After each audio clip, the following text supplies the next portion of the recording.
আল্লাহ আমাদের অন্তরে ভয় দিয়ে পরীক্ষা করবে যে আজকে দুনিয়ার মানুষ দুনিয়ার বাদশাকে ভয় করে, দুনিয়ার যাদের হাতে চেয়ার আছে, পাওয়ার আছে, তাদেরকে ভয় করে না যে আল্লাহ, আমি আল্লাহ তাদের হাত দিয়েছি, পা দিয়েছি, জবান দিয়েছি, ইজ্জত দিয়েছি, সম্মান দিয়েছি, আমি আল্লাহকে ভয় করে। তাই আল্লাহ ভয় দিয়ে পরীক্ষা করে। বর্তমান কিন্তু আমাদের পরীক্ষা চলছে, খুব হিসাব করে চলতে হবে।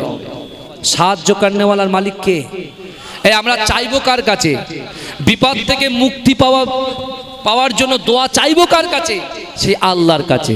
দেখতে পাচ্ছেন না, একটা কওমকে লক্ষ্য করে আন্ডার অ্যাডজুডিকেশনের মাধ্যম দিয়ে আজকে মানুষগুলোর নামগুলোকে ডিলিট করে দিচ্ছে। আমরা তো ভারতবর্ষের নাগরিক নাকি? এই কথা বলেন। আর রাসূল নিজেই বলেছেন দেশকে ভালোবাসা ঈমানের অঙ্গ। বাবাজি ভালো করে বোঝেন। অনেকে আমরা চিন্তিত, এখানে অনেক মানুষ বসে আছেন যে হুজুর আমার তো এসআইআর হলো, আমার নামের পেপারস পত্র, জমির দলিল থেকে শুরু করে, হ্যাঁ এমনকি পাসপোর্ট থেকে শুরু করে, ইন্টারন্যাশনাল পাসপোর্ট থেকে শুরু করে সব কিছু দেওয়ার পরে হুজুর এখন আমার নামটা বিচারাধীন হয়েছে, আন্ডার অ্যাডজুডিকেশনে দিয়েছে। আর এখন সেগুলোকে বিচার করছে কে? জজ সাহেবরা, তাই তো? জজ সাহেবরা বিচার করছে। কিন্তু ভাইজান এখন দেখতে পাওয়া যাচ্ছে প্রত্যেকটা গ্রামে 40, 50, 70 জন করে ডিলিট হয়ে যাচ্ছে। একটা গ্রামে খবর নিলাম, বলছে হুজুর 450-এর মধ্যে 400 জন ডিলিট। বুঝতে পেরেছেন? এখন এই সব মাথায় চিন্তা ভাবনার মাধ্যম দিয়ে এখন আমরা সেই রাস্তা দিয়ে অতিবাহিত করছি। কিন্তু বাবাজি সাহায্য করনেওয়ালার মালিক কে? এই আমরা চাইবো কার কাছে? বিপদ থেকে মুক্তি পাওয়ার জন্য দোয়া চাইবো কার কাছে? সেই আল্লাহর কাছে। আল্লাহর রসুলের 70 বছরের সাহাবা, রসুল তখনও মক্কা থেকে মদিনায় হিজরত করেননি, কিন্তু তার অন্তরের ভিতরে, তার কলিজার ভিতরে 3টে আশা সে আল্লাহর কাছে রেখেছে। আল্লাহ এক। আল্লাহর রসুল যতদিন মক্কা থেকে মদিনায় না আসবে, আমি 70 বছর আমার বয়স, আমার মৃত্যু যেন না হয়। দ্বিতীয় নম্বর, আল্লাহ ইসলামের জন্য, দ্বীনের জন্য, ইসলামের ঝান্ডাটাকে উত্তোলন করার জন্য আল্লাহ রসুল যখন কোন জায়গায় জিহাদে যাবে, আমি ওমর ইবনুল জামু, আল্লাহর রসুল যেন আমাকে সঙ্গে করে নিয়ে যায়। জোরে বলেন।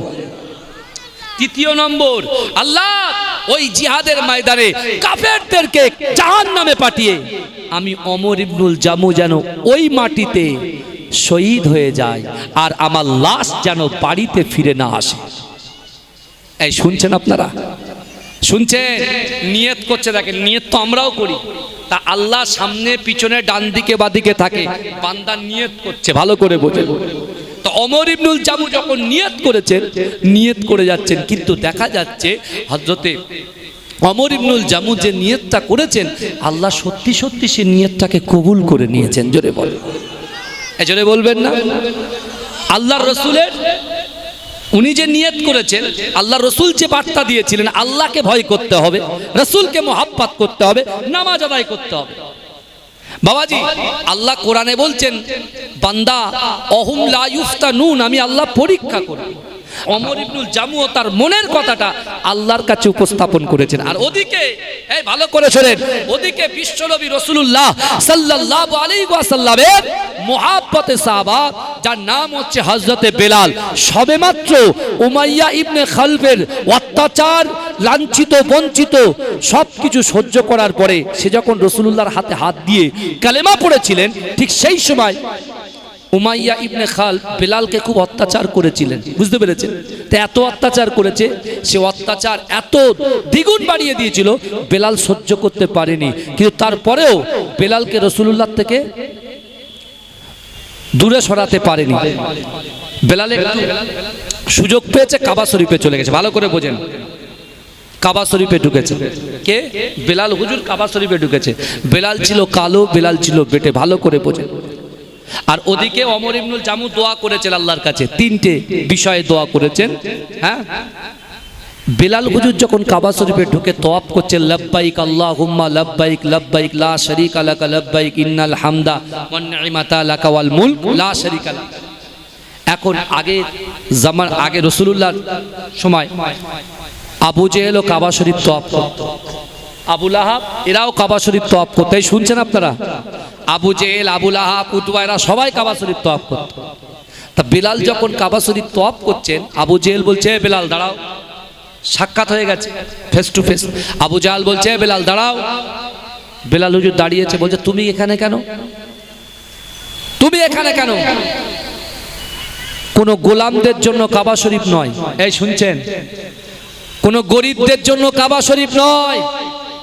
কাবা শরীফটা হলো সম্ভ্রান্ত পরিবারের জন্য, কাবা শরীফটা হলো নেতাদের জন্য, গরিবদের জন্য কাবা শরীফ নয়। যাও এখান থেকে দূর হয়ে যাও। তুমি যদি ফার্দার দ্বিতীয়বার যদি এই কাবা শরীফে তোমাকে দেখি, তাহলে তোমাকে আমি কতল করে দেবো, হত্যা করে দেবো। কাকে বলছে? বেলাল হুজুরকে বলছে। ভালো করে শোনেন। এখন বেলাল হুজুর কথাটা যখন শুনছেন, আল্লাহর রসুল আবু কুবাইস পাহাড়ের নিচে বসে বসে রসুল কোরআন তেলাওয়াত করছেন। এই যে আবু জাহল যে হুমকিটা দিল কাকে? বেলালকে। রসুল সেটা নিজে কানে শুনেছেন, নিজে কানে শুনেছেন। শোনার পরে রাসূলুল্লাহ হাত তুলে দোয়া করছেন, আল্লাহ আপনি আমাকে সবর দিন, আমার বেলালকেও আপনি সবর দিন। জোরে বলুন না সুবহানাল্লাহ। এই জোরে বলবেন না? তাকবীর দেন না নারে তাকবীর। রাসূলুল্লাহ কি বলছেন? আল্লাহ আমাকে সবর দিন আর বেলালকেও সবর দিন। আল্লাহ পাক জিবরাইলকে পাঠালেন। জিবরাইলকে পাঠিয়ে বলছে, যান আমার হাবিবুল্লাহকে বলেন মদিনায় যেতে। ওদিকে কিন্তু ওমর ইবনুল জামু দোয়া করেছে, 70 বছর বয়স, মনে আছে তো? 70 বছর বয়স। তার দাবি কি ছিল আল্লাহর কাছে? মৃত্যু যেন না হয়ে যায়। রাসূলুল্লাহর সঙ্গে সাক্ষাৎ হবে, রাসূলুল্লাহর সঙ্গে যুদ্ধে যাব, নিজে শহীদ হব, ওখানে দাফন হবে, লাশ যেন না আসে। আমার ভাইজানেরা, এ নবী পাকের উম্মত উম্মতিরা, এ নবী দেওয়ানারা, বিশ্ব নবী রাসূলুল্লাহ সাল্লাল্লাহু আলাইহি ওয়াসাল্লাম মক্কা থেকে মদিনায় হিজরত করলেন। ও যুবকেরা, এই ওমর ইবনুল জামু আমাদের মতো ভালো মানুষ ছিলেন না, আমাদের মতো সবল ছিলেন না। এ যুবকেরা, আল্লাহ আমাদের দুটো পা দিয়েছে, দুটো হাত দিয়েছে, দুটো চোখ দিয়েছে, কিন্তু না না না, হাদিস শরীফের মধ্যে পাওয়া যায় ওমর ইবনুল জামুর একটা পা ছিল আর একটা পা ছিল খোড়া। না না না, যেই না শুনেছে আব্দুল্লাহর বেটা মুহাম্মদুর রাসূলুল্লাহ সাল্লাল্লাহু আলাইহি ওয়াসাল্লাম মক্কার জমিন থেকে মদিনার জমিনে পদার্পণ করেছেন। ও যুবকেরা, ওই 70 বছরের সাহাবা ওমর ইবনুল জামু খুঁড়িয়ে খুঁড়িয়ে খুঁড়িয়ে খুঁড়িয়ে আল্লাহর রাসূলের সামনে হাজির হয়ে গিয়েছে। জোরে বলেন না সুবহানাল্লাহ। আল্লাহর রাসূলকে এক পায়ে ভর করে দাঁড়িয়ে আল্লাহর রাসূলকে জড়িয়ে ধরেছে বিশ্ব নবী মুস্তাফা জানে রহমত। ওমর ইবনুল জামুর দিকে চেয়ে মুচকে মুচকে হাসছে। জোরে বলুন না সুবহানাল্লাহ। কিন্তু আমার ভাইজানেরা, এ নবী পাকের উম্মত উম্মতিরা, এ নবী দেওয়ানারা, ওই মক্কার জমিন থেকে বিশ্ব নবী রাসূলুল্লাহ যখন মদিনায় প্রবেশ করেছিল, এ যুবকেরা, কিছুদিন পরে মক্কার জমিনে আবু জেহেল তার ছেলে ইকরামা এমন করে আলোচনা করে, না না না, এইভাবে মক্কা থেকে মদিনায় বিশ্ব নবী রাসূলুল্লাহ পাড়ি দিয়েছে, কিন্তু আমরা খবর পাচ্ছি মদিনাতে দলবদ্ধভাবে মানুষেরা ইসলামের ছায়া তলে হাজির হয়ে যাচ্ছে। এই একটা সুযোগ, এখন ইসলামের লক্ষ্য, এই সুযোগে যদি আমরা মুহাম্মদ মুস্তাফাকে যদি অ্যাটাক করতে পারি, তাহলে দুনিয়ার জমিন থেকে দিনটা মুছে যাবে। এ যুবকেরা, এদিকে আবু জেহেল আবু লাহাব বসে বসে যখন আলোচনা করে, পাশ দিয়ে এমন করে ইবলিস শয়তান যাচ্ছিলেন। ও যুবকেরা, ইবলিস শয়তান সঙ্গে সঙ্গে সুরাকার রূপটা ধারণ করলেন। ভালো করে শোনেন, আবু জাহাল আর তার ছেলে ইকরামা আলোচনা করছেন কিসে? যে মদিনায় আক্রমণ করবেন। কার উপরে? রাসূলুল্লাহর উপরে, সাহাবাদের উপরে। কারণ সংখ্যায় খুব কম আর আমরা সংখ্যায় বেশি। ভালো করে বলে আমার বাপেরা ভাইরা, এখন আবু জাহাল সুরাকার রূপটা ধরলো কেন? সুরাকা হচ্ছে এমন বড় পালোয়ান মক্কার জমিনে, সে যখন কোনো জায়গায় দাঁড়াতেন, তার পিছনে 200-500 ছেলে তার পিছনে হাজির হয়ে যেত। কারণ কি? সবাই জানে যে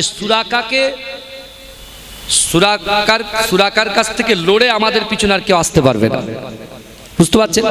এখন শয়তান ইবলিস সুরাকার রূপ ধরে বলতে, চলো তোমরা সবাই বেরো, কারণ ওরা মাত্র 313 জন আছে। এই কাউন্টিংটা করে ফেললেন, ইবলিস শয়তান কাউন্টিং করে দিলে ওরা মাত্র 313 জন আছে, আর তোমরা দলে আছো 1000, চলো এখান থেকে বলে সুরাকার রূপ ধরে এমন করে পুরো কাফেরদেরকে কোথায় টেনে আনলেন? বদর প্রান্তরে টেনে আনলেন। ভালো করে বুঝবেন, যখন বদর প্রান্তরে আসলেন, এদিকে বিশ্বনবী রাসূলুল্লাহর কাছে বার্তা আসলো, ইয়া রাসূলুল্লাহ, ওদিকে মক্কার কাফেররা হামলা করার জন্য রেডি। তা আল্লাহর রাসূল জিজ্ঞাসা করছে, ইয়া আমার সাহাবারা, আমরা কতজন আছি? বলছি, ইয়া রাসূলুল্লাহ, আমরা 313 জন আছি। ওদের কতজন আছে? 1000। বলে ওদের হাতে কি আছে? বলে, ইয়া রাসূলুল্লাহ, সব অস্ত্র শস্ত্র সব কিছু আছে। বলে আমাদের কি আছে? বলে, ইয়া রাসূলুল্লাহ, আমাদের কাছে খেজুরের ডাল আছে। কি আছে আমাদের কাছে? কি আছে? খেজুরের ডাল আছে। এদিকে ওমর ইবনুল জামু রাসূলুল্লাহর কাছে এসেছেন, এসে বলছি, ইয়া রাসূলুল্লাহ, আমি আপনার সঙ্গে, আপনি যে বদরের যুদ্ধে যাওয়ার প্রস্তুতি নিচ্ছেন, আমি আপনার সঙ্গে যেতে চাই। ওর একটা মনের আশা ছিল তো, কথা বলেন। আপনি বলছেন, হুজুর ফুরফুরায় গিয়েছি তো, কই দোয়া কবুল হয় না তো? আপনারা বলেন আল্লাহর ওলিদের দোয়া ওসিলা নিয়ে দোয়া চাইলে দোয়া কবুল হয়। তা আমি বলেছি, ভাই কবার গেছো? বলে হুজুর 2 বার। তা কি করেছো? বলে মাজারের পাশ দিয়ে ঘুরে বাড়ি চলে এসেছি। কাজ হবে? কথা বলেন।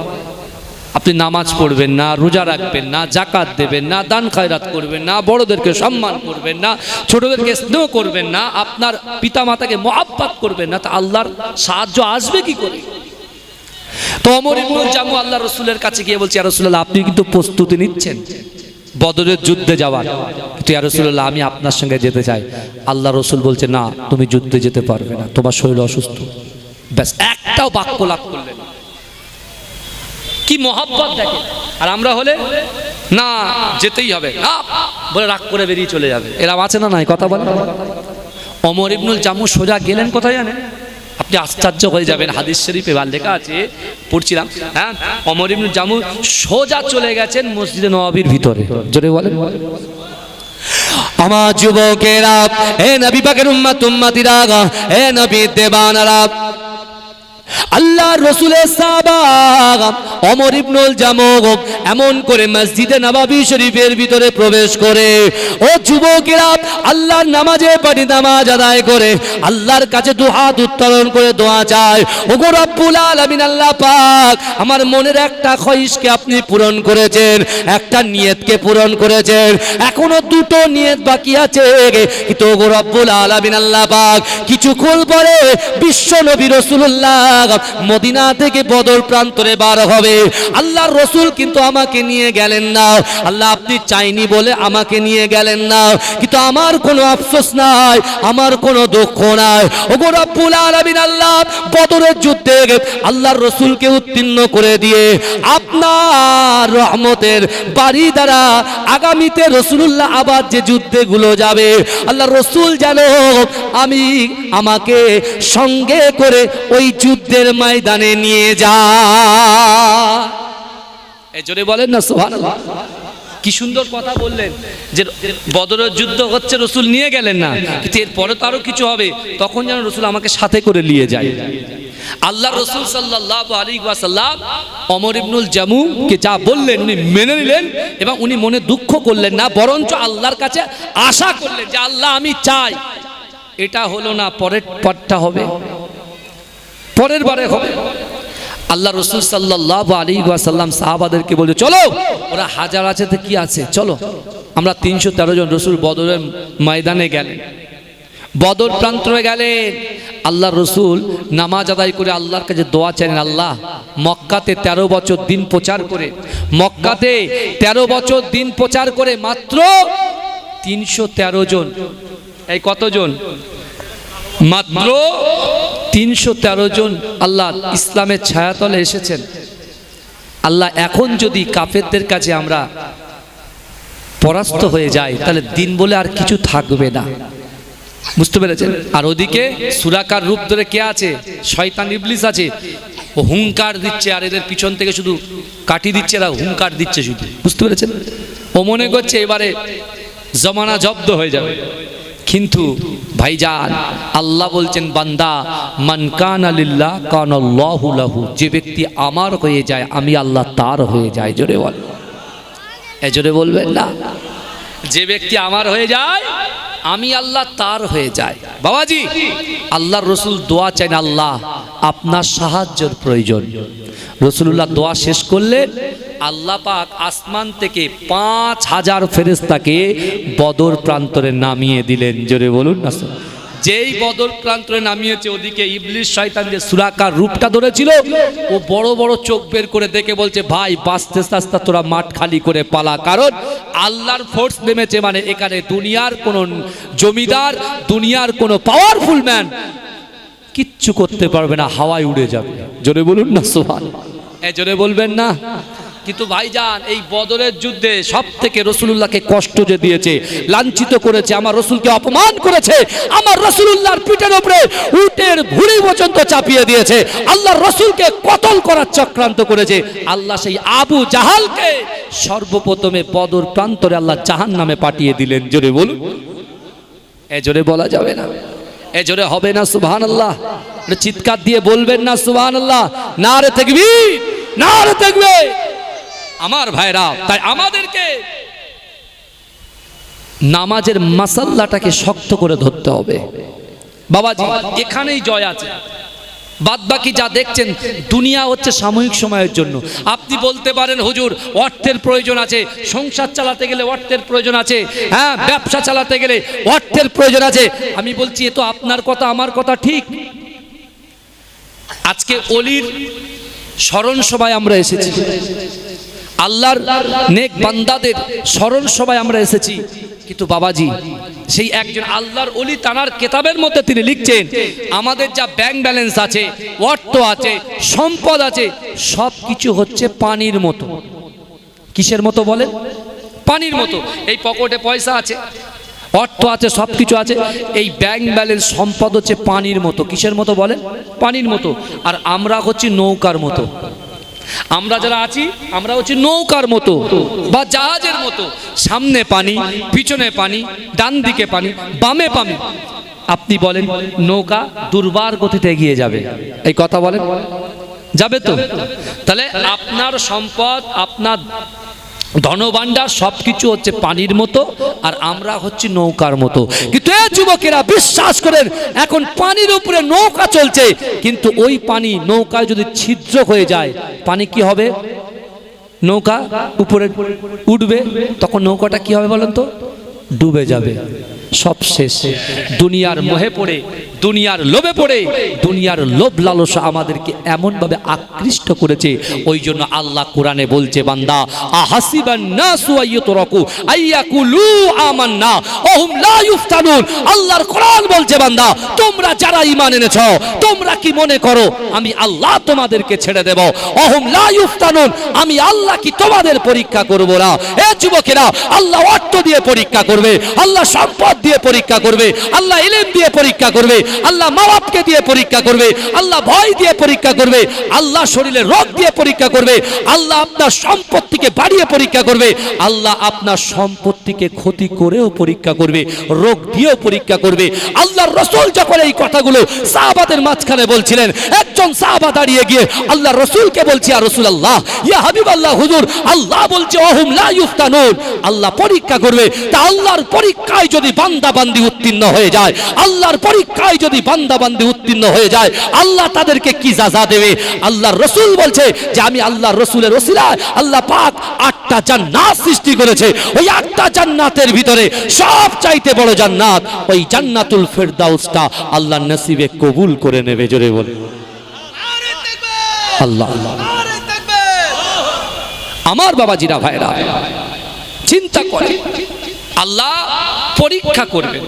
দেখেন বিশ্বনবী রাসূল সাল্লাল্লাহু আলাইহি ওয়াসাল্লাম মদিনার মসজিদে নববীতে বসে আছেন। বাবাজি আমরা যাকাত দিই তো নাকি? যারা সাহেবে নেশাব, যাদের অর্থ আছে, অর্থের ভান্ডার আছে, তারা বছরে একবার যাকাত দেয়। যাকাতটা দেয় রোজার মাসে, তাই না? বছরে একবার রোজার মাসে যাকাত দিয়ে দেয়, ভালো করে বুঝবেন। তা আল্লাহ রসুল সাল্লাল্লাহু আলাইহি ওয়াসাল্লাম মসজিদে নববীতে বসে আছেন। আল্লাহ রসুলের একজন সাহাবা, যার নাম হচ্ছে হযরত সালাবা। কি নাম বললাম? হযরতে সালাবা। সেই হযরতে সালাবা আল্লাহ রসুল সাল্লাল্লাহু আলাইহি ওয়াসাল্লামের দরবারে এসে বলছে, ইয়া রাসূলুল্লাহ, আপনি একটু দোয়া করেন। রসুল বলছে, কিসের জন্য? আর দোয়াটা চাইছো কেন?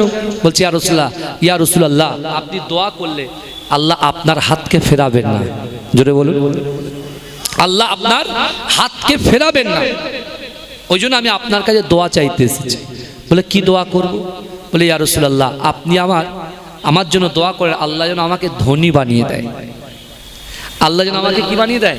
ধনী বানিয়ে দেয়। তা আল্লাহ রসুল বলছে, যে সম্পদ, যে মাল নামাজ থেকে, শরিয়াত থেকে, পিতামাতার মোহাব্বত থেকে, মনুষ্যত্ব থেকে দূরে সরিয়ে দেয়, ওই সম্পদ আমি রাসূলুল্লাহ চাই না।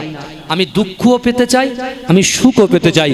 যদি দুঃখ পাই সবর করব, আর যদি সুখ পাই আল্লাহর প্রশংসা করব। জোরে বলেন, জোরে বলবেন না সুবহানাল্লাহ? তাও হ্যাঁ হ্যাঁ, আমার বাবাজিরা, বিশ্ব নবী রাসূল সাল্লাল্লাহু আলাইহি ওয়াসাল্লাম বললেন, সালাবা, তুমি এই দোয়াটাই চাইছো আর অন্য কিছু চাইবে না?